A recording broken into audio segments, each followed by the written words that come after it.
Huge demonstrations in Israel against Prime Minister Benjamin Netanyahu after the bodies of 6 Israeli captives were found in Gaza.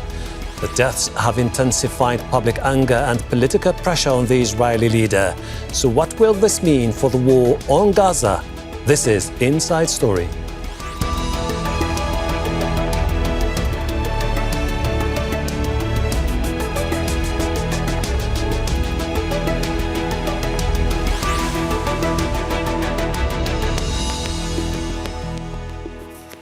Hello, welcome to the program. I am Hashem Ahelbarra. Israel has killed more than 40,000 Palestinians in Gaza, but it's been the plight of Israeli captives that's driving domestic political pressure on Benjamin Netanyahu. 6 more of them have been killed, Hamas says by Israel, Israel says by Hamas. The discovery of their bodies on Saturday brought fury and anguish in Israel. Grief has been driven by the heartbreaking stories of their families told across the world by relatives and friends. But there's added despair that some of the dead captives were due to be released under a ceasefire agreement, which Netanyahu is blamed for stalling and blocking. That's despite a UN Security Council resolution backing the deal. So is the political pressure on Netanyahu more serious than before? What will he do in response? We'll get to our guest shortly. First, this report from Sharif. Chaos in Israel. A major strike against the government's failure to bring home the captives being held in Gaza led to closures and disruptions. The first strike since the start of Israel's war on Gaza in October aimed to increase pressure on Prime Minister Benjamin Netanyahu to agree to a deal. Within hours, Israel's Labour Court ordered the industrial action to end. But the public anger against the government's handling of the crisis remains. It comes after a day of mass protests when tens of thousands poured into the streets in grief and anger after 6 captives were found dead in southern Gaza on Sunday. From Tel Aviv to West Jerusalem, their families and many in the public blame Netanyahu for failing to make a deal with Hamas. We are very, very sad and very, very angry about our government, that all they does is care about their position in the government. It doesn't care about the hostages and doesn't do anything in order to release them. The deal should have been signed a long time ago, and these people for sure, like many others, could have been saved. Israel's military said the bodies of the 6 captives were recovered from a tunnel, saying they were killed not long before Israeli forces reached them. 3 of them would have been among the first to be released as part of a ceasefire deal under negotiation. Hamas says Israel was responsible for their deaths, but Netanyahu accused Hamas for stalling negotiations.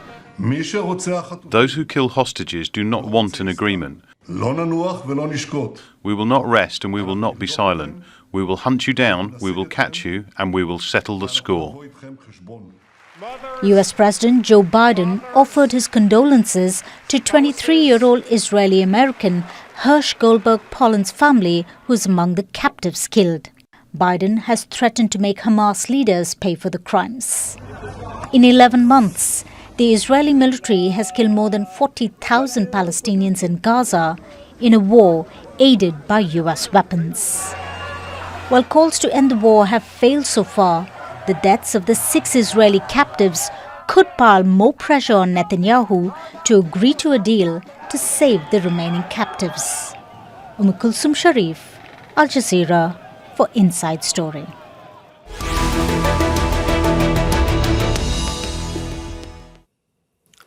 Let's bring in our guests. They're all joining us from Tel Aviv. Yossi Beilin is a former Israeli cabinet minister who initiated the Oslo peace process in 1992. Akiva Eldar is political analyst and veteran journalist. Ori Goldberg is a political commentator and former academic specialising in Middle East studies. Welcome to the program. Yossi, is this the moment many were saying in the past, if it happens, it could be conducive to a significant political change that could end the war and bring about a political settlement and a truce? Yeah, I agree that it might be a very crucial moment if there is an agreement about the release of the hostages, or the end of the war in Gaza, and talking about the future steps about who will replace Hamas when the leadership of Hamas is not ruling the place. So far, there is no such agreement, and my hope is that the Americans, who are playing here a very, very crucial role, will come with their own ideas.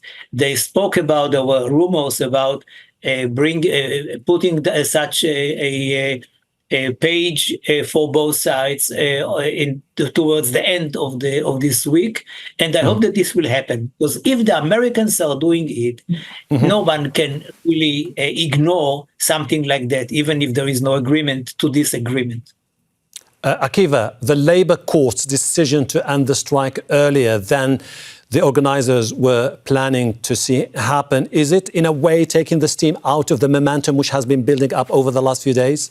Well, Hashem, first of all, I am afraid, and actually I was afraid when I first heard about it, that Netanyahu and his followers will use it to argue that it's about politics and not about the captives, but it's the Labour Party, it's the usual suspects from the protest against the so-called reform, because Arnon Ben David, the chairman of the Histadrut, was also a participant in the rallies against this reform that I call the coup d'etat. I believe that, first of all, I agree with Yossi that it has to come also from the Americans, from the Europeans, and maybe even from the Arab community, the members of the Abraham Accord. The Israeli public needs to get the idea that it has something to lose. It's not only the lives of the captives. Unfortunately, this is not enough. So I really believe that we need more than that. Ori, when the strike was announced by the largest trade union, the Histadrut, people said, wait a second, this could bear some resemblance to the March 2023 protest movement that forced Netanyahu to abandon a plan to reform the judiciary system. Is that same momentum that could either bring about a settlement or bring the government down? Or do you think it's exaggerated?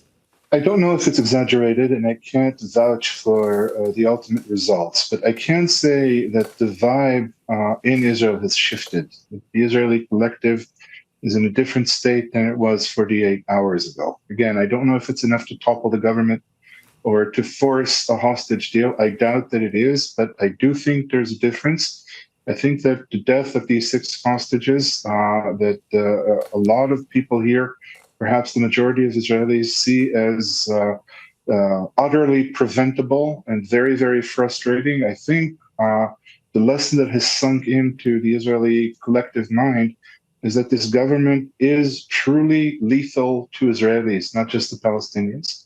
I think people now feel a sense of urgency about this government's time in office, about how much more damage it can do.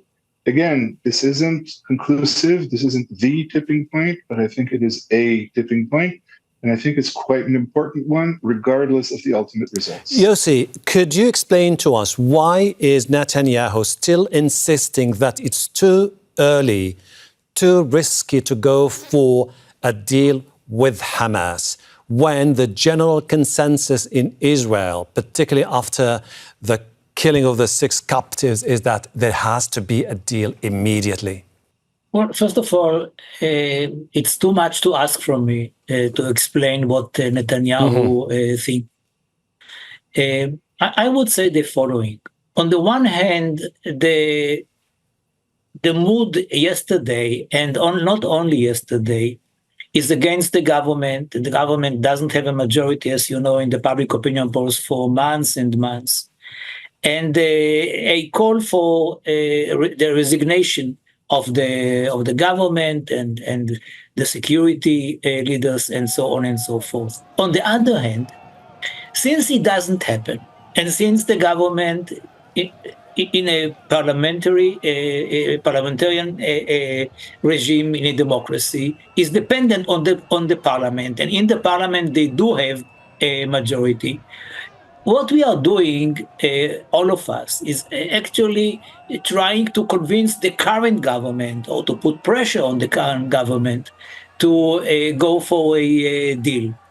It is not very easy. I mean, what happened to us on October the 7th last year is a catastrophe, and I think that none of us has recovered since from that.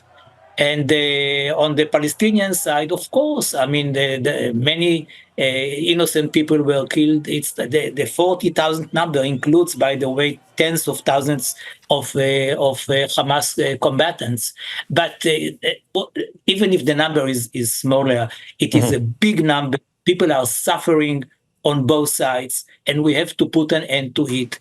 And what can help putting end to it, I believe, is only an American proposal.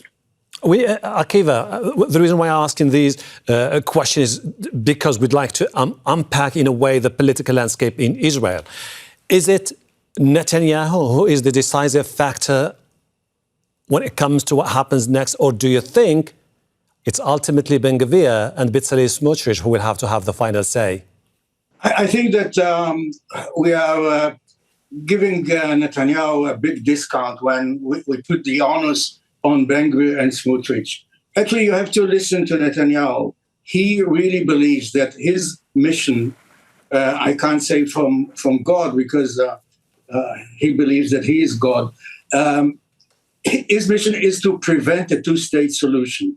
He really believes all those years that he has to undermine the Oslo agreement. He has to maintain the management of the conflict. There is no solution to it. That's the reason that he supported Hamas, because they are actually twins. So Netanyahu will not end the conflict. And what we see now is that it is spreading to the West Bank. Of course, it goes to Lebanon. And Netanyahu will not stop the war if he's not forced to do this. Because it's not only Ben Gvir and Smotrich, it's his ideology and also his personal interest. Because the end of the war may be the end of his career. Let's remind the viewers that he has to stand to show up in court on December 1st. And this may be the beginning of his end, political end.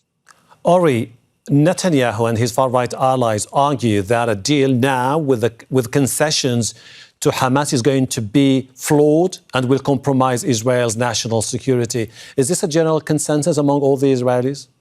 No, I don't think that it is. But you have to understand that there's a difficulty here, a conceptual difficulty. I think most Israelis understand that at the moment Hamas is not a security threat or an existential threat to Israel. I think they understand the relative advantage that Israel has, the superiority that Israel has militarily. The problem is that Israelis can't conceive and have not been presented with a solution to the quote-unquote Hamas problem that doesn't involve a war. The thing that happened on Saturday was that since the beginning of the war, Israel has defined two goals for this war. One was the return of the hostages, the other was the destruction of Hamas. For about 11 months, the Netanyahu government managed to persuade Israelis who thought so to begin with, that these two goals were complementary, that one helped the other. What happened on Saturday, the discovery of these 6 hostages, the understanding that their deaths were very much preventable, that they could have been rescued alive, they could have returned to their families. What happened was that this immediate connection between the destruction of Hamas and the return of the hostages snapped, I think, in the collective mind. There are still people who believe this to be the case, but I think Israelis now understand that there is an innate contradiction between the two. And the anger over the disregard for the welfare of the hostages is now probably as great as it has ever been, because Israelis understand how this disregard was used to promote security. All Israelis think of security as the most sacred item in the agenda. But I think for the first time in a long time, way up a period of time that way exceeds the length of this war, Israelis now understand that their own government can use security against them. Yossi, October the 7th has created a new political reality in Israel. Now, when it comes to the peace or to the truce agreement, is Israel willing to go for an agreement that is going to bring a permanent ceasefire, an end to the war, and by extension, somehow could mean that Hamas might have a presence in Gaza? Because the moment you say no more fighting, we don't know at this extent whether Hamas still has significant military capability operating in Gaza. Israel cannot accept the fact that Hamas may go on and lead Gaza. We will not recognize it. They will not ask us to recognize it because they don't recognize the right of Israel to exist. So there is no dilemma. And I think that from day one, after October the 7th, our only target should have been to prevent Hamas from returning to power in the Gaza Strip. So they are not partners, and they don't want to become partners for peace. They don't believe in the two-state solution, of course, and so on and so forth. Our partner is the PLO. With the PLO, we signed our agreements, and we should sign it in the future. And I believe that there is a potential of an Arab coalition with the PLO and Israel to try and solve the problems in the region, make peace, and recover Gaza itself.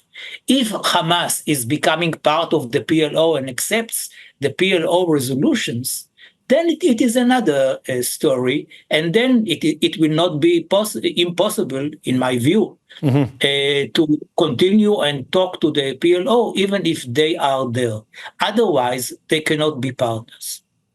Akiva, what kind of influence does the Hostages and Missing Families Forum have in Israel? Do they have any sort of moral leverage that could be conducive to a settlement, or at least forcing Netanyahu to say it's about time to listen to these people? You know, Hashem, by now, the faces of the captives as well as their relatives are kind of members of our own families. You go out to the street, you take the highway, you see their faces. If you ask the Israeli public what is the price that they will be willing to pay to bring them back, they will say everything, including ending the war. However, as I said before, ending the war for Netanyahu is ending his career.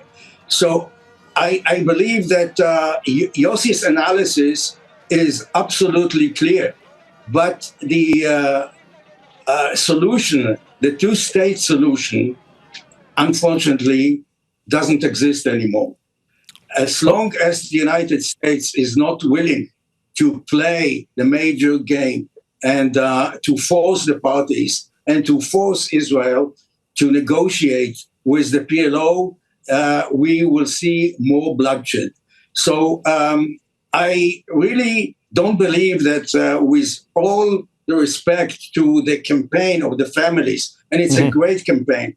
I was yesterday standing there with the flag, and I keep demonstrating every weekend. But Netanyahu doesn't listen. His constituency believe that we, the people who are asking to end the war, which is the only solution. If we don't end the war, we will not get them back. They believe that we support Sinwar. They actually say it. So this is what Netanyahu does best, is divide and rule.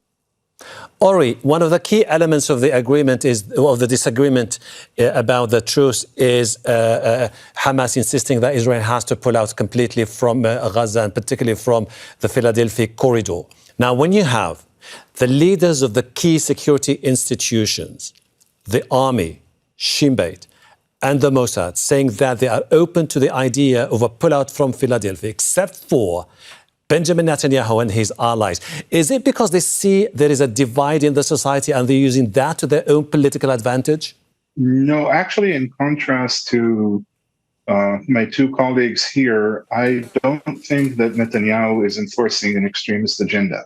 I think that Netanyahu is a wise politician, and I think he recognizes that the Israeli public has no alternative to the notion of war. That the only solution that the Israeli public can conceive of with regard to Hamas and its presence in Gaza is war. And in that sense, Netanyahu, I think, as long as he prolongs the war, he doesn't only escape from his trial or ensure the survival of his coalition. I think he also enjoys a kind of a get-out-of-jail-free card as far as the Israeli public is concerned, despite the great dislike for him. Israelis don't like Netanyahu, but they don't have any real alternative to his policy. There are no Jewish politicians who are offering any sort of alternative that doesn't include more war, either in Gaza or in Lebanon. So in that sense, I think Netanyahu is finding all kinds of ways to obfuscate and to obstruct the end of the war, because the war doesn't, again, just give him personal benefits. It lets him enjoy a consensus that allows him to continue to rebuild his strength as a candidate who may not be well-liked, who a lot of Israelis consider somebody who is making rational choices. I think a lot of Israelis would like the war to end. I don't think Israelis are capable of saying it. They still aren't. Yossi, you're one of the architects of the Oslo peace process, which led to the establishment of the Palestinian Authority. You've been instrumental in the bailing Abu Mazen in understandings, and also the Taba talks in 2001, the Geneva Accords 2003, all in the hope of a final settlement. After October the 7th, do you think that those who have the same hope for a better life for both the Israelis and the Arabs were completely decimated, won't have any say in the near future, therefore they need either to reinvent themselves or turn a chapter on what they believed in for quite some time? Well, those who know history know that most of the peace treaties were signed after war. And in our case, it will be, as I said before, signed between us and the PLO, not between us and the perpetrators of the October the 7th. But the general feeling on both sides, on the Palestinian side and on the Israeli side, is distrust, mistrust, and hatred more than a day before October the 7th. Does it mean that it is the end of the wish of so many people in the region to have peace? No. Does it mean that they are not a little bit more disillusioned about peace? Yes. But it depends first and foremost on the leaders. If there are other leaders on the Israeli side, and we know how Netanyahu has a support of 25-30%. He doesn't have a consensus. He's not a consensual leader. Even if people who don't support him say, okay, who can replace him, they know that there are other people like Gantz, like Lapid, who are waiting there, who could prove themselves and maybe the Prime Minister. Lapid himself just a year and a half ago went to the UN Assembly General and spoke about the two-state solution as the only solution. Gantz is referring to it in a more indirect way. So to say that it is the funeral of peace, I'm not there. Okay. Akiva, the Americans are likely to present what they're describing now as a take or leave proposal for the sake of an end to the truce. Do you think that they still have any kind of leverage when they have been failing over the last few months to bring about a deal? I hope that it can happen right after the American elections. I remember that during the transition period, President Reagan started the dialogue between the United States and the PLO, which brought about the Madrid process and then the Oslo agreement. After the elections, Biden will still be at the White House with unlimited power to do whatever he likes. and he can take all the blame from the Jewish lobby, from Israel, and may force on Israel to put an end to the settlement project, because it's not only about the war in Gaza. We have to look at the broader picture. And if there will be on the table, which is on the shelf right now, the Arab Peace Initiative, which will offer Israel ultimate peace, normalization with all the Arab states, and some kind of a NATO agreement in the Middle East with American guarantees, this is the only, I believe, this can be a tiebreaker, because right now, if you look at a poll that I saw a few days ago in an Israeli think tank, more than 50% of the Israeli youngsters believe that the citizens of Israel shouldn't have the right to vote. So we have to change this atmosphere. Ori, briefly, if you don't mind, the Americans, the Israelis, the Europeans have been saying for quite some time, Gaza has to be run by, Hamas should be defeated, Palestinian Authority has to have a presence in Gaza backed by wealthy Arab nations. Is this something that could happen in the near future? Is it feasible? Is it something that could be conducive to an everlasting peace with the Arabs? I doubt it. And in contrast to what both Akiva and Yossi said, I think most of the words upon which this discourse was constructed over the last 20 or 30 years have lost their meaning. I don't think anybody knows what peace means after what Israel did to Gaza and after what Hamas did to Israel. I think everything will have to be re-examined and reordered. I hope that an American proposal can bring a semblance of peace for several weeks. I think we're going to have to take this very, very small steps over a long period of time, but we have to start somewhere. Grand plans for peace or an Arab or Middle Eastern coalition, those seem to me to be extremely far-fetched. We have to leave it there. Yossi Beilin, Akiva Eldar, Ori Goldberg, I really appreciate your insight. Thank you. And thank you too for watching. You can see the program again anytime by visiting our website, aljazeera.com, for further discussion. Go to our Facebook page, that's facebook.com/AJ Inside Story. You can also join the conversation on X. Our handle is @AJ Inside Story. From me, Hashem, Ahelbarra, and the entire team here in Doha. Bye for now.